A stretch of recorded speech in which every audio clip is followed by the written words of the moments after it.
besok jam 7 pagi harus sekretariatnya untuk tes kesehatan. Jadwalnya besok, jadi nanti LO harus sama KPI koordinasi untuk keberangkatan Pak Kamal. Hotel sudah kita siapkan di Semarang, di hotel. Bapak itu tinggal nanti datang ke sana sama KPI jam 7 sudah dikasih. Kemudian tes kesehatan rencananya tanggal 30, 31. Kemudian 4 hari kemudian tanggal 4 September kita sudah ketahui hasilnya. Hasilnya akan kita kasih tahu ke partai politik sekaligus administrasi yang kita akan teliti, karena ketentuannya 7 hari setelah pendaftaran kita akan umumkan apakah berkas peralatannya lengkap dan memenuhi syarat. Kalau ada kekurangan kan ada proses perbaikan, jadi yang penting hari ini lengkap dulu dan masuk ke ujungnya nanti tanggal 22 September kita tetapkan pasangan calon bupati di Malang, dan tanggal 23 September kita akan uji nomor urutnya di sini. Kemudian 3 hari berikutnya kita masa kampanye dan endingnya adalah tanggal 27 November 2024, yaitu coblosan. Itu saja yang bisa saya sampaikan. Terima kasih. Wassalamualaikum warahmatullahi wabarakatuh.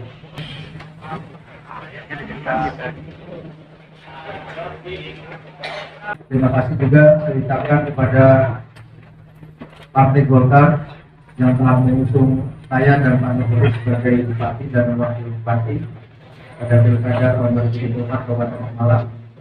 Juga kami panjatkan terima kasih kepada semua partai pengusung dari PSI, dari Perindo, dari Hanura, kemudian dari Partai Buruh, Partai Gelora.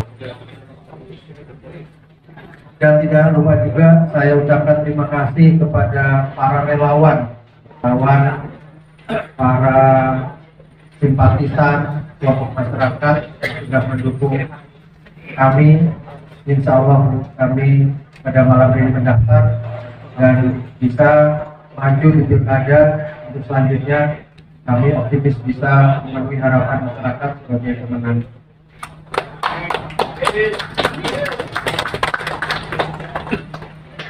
Insya Allah amanah yang diberikan menjadi tanggung jawab saya dan Pak Nurholis, dan juga menjadi tanggung jawab dari partai pengusung pastinya untuk bisa mengontrol kami, untuk bisa memberikan arahan atas kebijakan-kebijakan ke depan yang harusnya bisa memberikan kontribusi bagi masyarakat Pemalang menjadi sejahtera, fasilitas semua baik, fasilitas dasar bisa terpenuhi, fasilitas kebutuhan dan juga sarana yang dibutuhkan sebagai kabupaten, sebagai bagian dari masyarakat beraktivitas itu bisa kami penuhi melalui kebijakan-kebijakan melalui pembangunan yang tepat.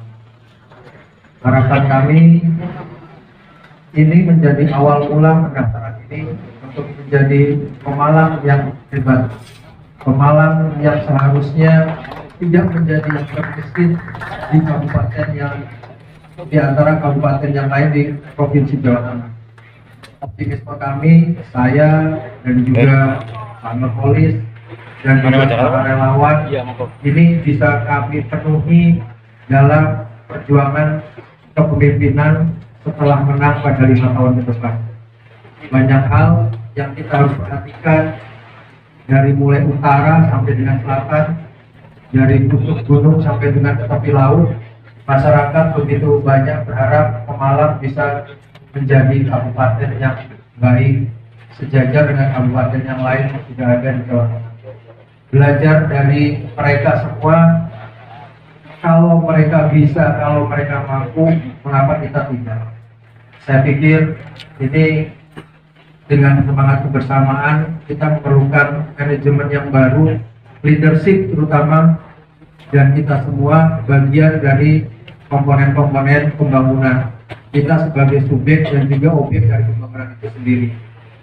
Kritikan masyarakat terhadap prasarana jalan, sampah, saya pikir kita sudah mempunyai solusinya untuk bisa kita atasi, karena kembali lagi kalau daerah lain, kabupaten lain, kenapa kita tidak bisa? Artinya kita memerlukan sebuah manajemen baru tadi, leadership dan juga strategi yang tepat. Saya pikir itu.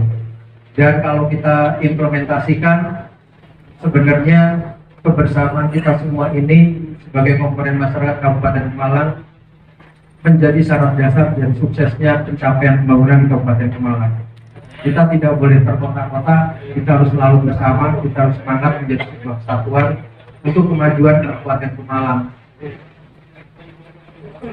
Kontestasi pilkada bukanlah kontestasi yang berkepanjangan sepanjang 5 tahun. Ini kontestasi yang hanya sepenggal waktu untuk memberikan arah pembangunan yang lebih baik, lebih tepat bagi Kabupaten Pemalang. Saya harapkan kontestasi ini tidak membuka ruang untuk memutuskan silaturahmi di antara komponen masyarakat, tapi ini adalah kontestasi untuk mencari yang terbaik yang dipilih oleh masyarakat dan yang amanah.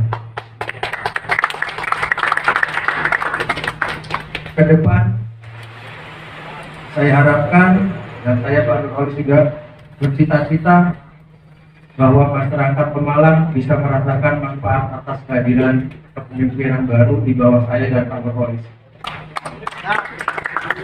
Dan saya menjanjikan sebuah kebanggaan bagi partai-partai pengusung bahwa kami adalah pilihan yang tepat dipilih oleh teman-teman dari partai pengusung. Saya berterima kasih kepada semua relawan karena spontanitas dan juga simpati mereka sepertinya sebuah keajaiban, sebuah ketulusan hati yang memang tidak didasari apa-apa, tapi berharap bahwa Pemalang ke depan harus baik. Kembali saya katakan harus baik. Semua itu adalah cita-cita kita semua. Dan insya Allah saya dan Pak Nurholis bisa mengawal itu semua melalui strategi pembangunan dan juga melalui program-program, dan saya harapkan Bapak Ibu semua bisa melakukan kontrol dan monitor terhadap kami sehingga kami bisa pada jalur yang tetap aman.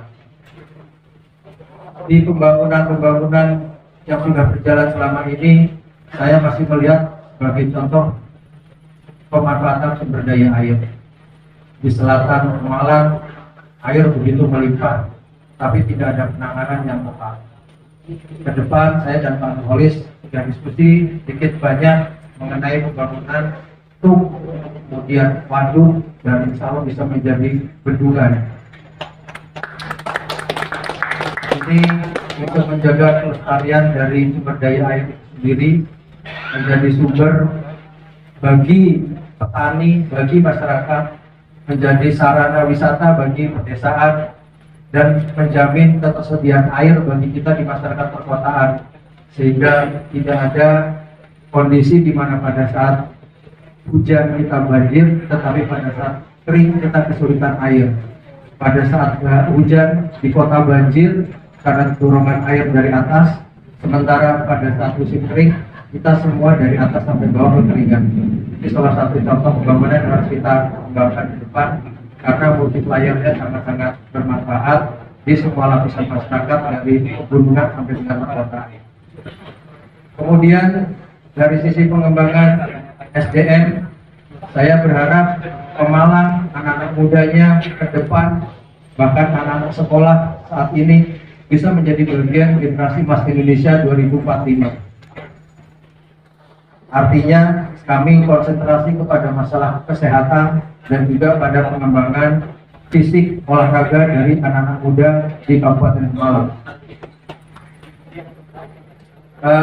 Yang lain tentunya kondisi masyarakat, sosial kemasyarakatan yang tidak mudah bagi Pemalang untuk mengatasinya. Kondisi-kondisi bahwa prasarana rusak, kemudian teman-teman di sekolah masih banyak selalu permasalahan penyediaan fasilitas dari mulai buku, seragam, dan lain-lain. Ini yang kita harapkan menjadi bagian yang harusnya sudah tidak menjadi masalah ke depan. Karena pendidikan adalah hak setiap dari warga negara. Kalau kita tidak bisa menyediakan itu, bagaimana warga Pemalang akan menjadi bagian dari generasi emas Indonesia tahun 2045. Kemudian yang lain lagi adalah terkait UMKM dan ekonomi kreatif. Sudah seharusnya UMKM dan ekonomi kreatif bukan lagi menjadi diskusi, tapi sudah menjadi tataran untuk bisa diimplementasikan di semua kehidupan masyarakat. Kita semua sudah melihat kemampuan, tapi kita belum bisa menyediakan prasarana yang bisa dikomersialisasikan, bisa memberikan nilai tambah, bisa memberikan efek ekonomi, sehingga itu bisa berkelanjutan. Saya pikir peran pemerintah bersama legislatif untuk memberikan regulasi yang pas sangat kita butuhkan, sehingga pelaku-pelaku ekonomi semua bisa mendapatkan akses, bisa mendapatkan sarana yang bisa memberikan nilai komersial, dan mereka bisa sustainability-nya bisa terjaga, going concern-nya bisa terus berlanjut, sehingga tidak hanya bagi segelintir orang yang mempunyai modal, tapi bagi kita semua punya akses ke sana untuk melakukan usaha, walaupun skala itu adalah skala yang katakanlah mikro, tetapi pemerintah bertanggung jawab dalam hal ini menyediakan ruang untuk mereka berkembang dan going concern berkelanjutan dalam jangka panjang. Kemudian terkait juga dengan pelaku-pelaku dari kesenian, harapan kami selain olahraga, ekonomi kreatif adalah bagian dari nilai tambah bagi masyarakat, sehingga kreativitas adalah unlimited. Kreativitas adalah tidak ada batas. Saya yakin anak-anak muda Pemalang sangat mampu, sangat bisa, bahkan mereka mempunyai kontribusi untuk sampai ke tingkat nasional. Permasalahannya kembali lagi ruang publik dan prasarana yang kita sangat minim. Harapannya prasarana olahraga, kesenian bisa disediakan oleh Pemda dan bisa disetujui juga oleh legislatif, menjadi hak dari warga negara masyarakat Pemalang untuk bisa lebih kreatif dan berkontribusi bahkan nanti sampai tingkat nasional. Kalau olahraga ada PON, wakil-wakil Pemalang saya rasa sangat mampu. Saya beberapa kali melakukan kegiatan-kegiatan bersama anak-anak muda Pemalang dan kenyataannya mereka mampu, bahkan ada beberapa anak muda yang sudah mampu membuat film dan itu juara di tingkat nasional.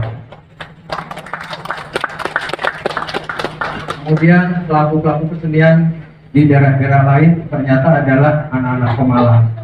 Jadi saya pikir ruang publik yang harus kita berikan kepada teman-teman semua, sehingga itu menjadi bagian dari kreativitas anak-anak semua untuk berkembang. Dan tadi saya katakan kreativiti adalah unlimited, dan itu menjadi bagian dari ekonomi kreatif ke depan yang harusnya bisa dikembangkan dan memperluas ekonomi bagi anak-anak di Kabupaten Pemalang. Satu hal lagi mungkin yang perlu saya sampaikan adalah saya bersama Kantor Polis punya tagline Anur, sebuah tagline yang bermakna cahaya. Insya Allah ini menjadi cahaya bagi Kabupaten Pemalang semua. Cahaya tidak hanya untuk satu arah, cahaya adalah untuk semua arah. Cahaya tidak seperti kecepatan, artinya dia tidak menjurus kepada satu titik. Cahaya begitu kita nyalakan lampu ke semua arah. Harapan kami Anur adalah menjadi cahaya bagi Kabupaten Pemalang, masyarakat Pemalang. Amin. Mungkin dari saya cukup itu. Saya kembali lagi berharap dukungan dari masyarakat Kabupaten Pemalang untuk kontestasi di Pilkada 2024. Kami bisa diberikan amanah untuk menjadikan Pemalang ini sebuah kabupaten yang setara dengan kabupaten lain, bahkan lebih maju. Karena kalau kita lihat kabupaten-kabupaten lain sangat-sangat bisa, kenapa kita tidak? Saya sudah juga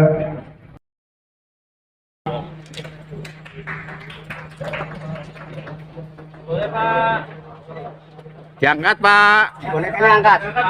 Bonekanya angkat. Bonekanya angkat atas. Manom ya. Oke, terima kasih. Kemajuan Pemalang yang lebih bersinar cahaya tadi itu menilai berangkat dari potensi sumber daya alam kita yang sangat luar biasa. Kita punya laut, kita punya gunung, kita punya air yang luar biasa. Tadi sudah disampaikan beberapa, dan inilah sebagai dasar. Kemudian kita punya demografi untuk milenial yang potensial, yang nanti tadi sudah dikembangkan. Itu adalah dasar-dasar pemikiran yang akan kita kembangkan untuk 5 tahun ke depan, dan ini yang akan kita tawarkan kepada masyarakat dalam masa-masa kampanye nanti. Kita akan menjual program-program, kita akan hadir dengan sesuatu yang konkret yang akan diharapkan oleh kehadiran kami ingin menginginkan bahwa kami adalah solusi bagi untuk menyelesaikan persoalan-persoalan yang ada di kepala. Dan dari kesekian tadi mengenai infrastruktur, kita inginkan jalannya halus, rezekinya mulus, airnya lancar, petaninya makmur. Itulah yang sangat dibutuhkan oleh masyarakat Pemalang. Demikian, kurang lebihnya mohon maaf. Wassalamualaikum warahmatullahi wabarakatuh.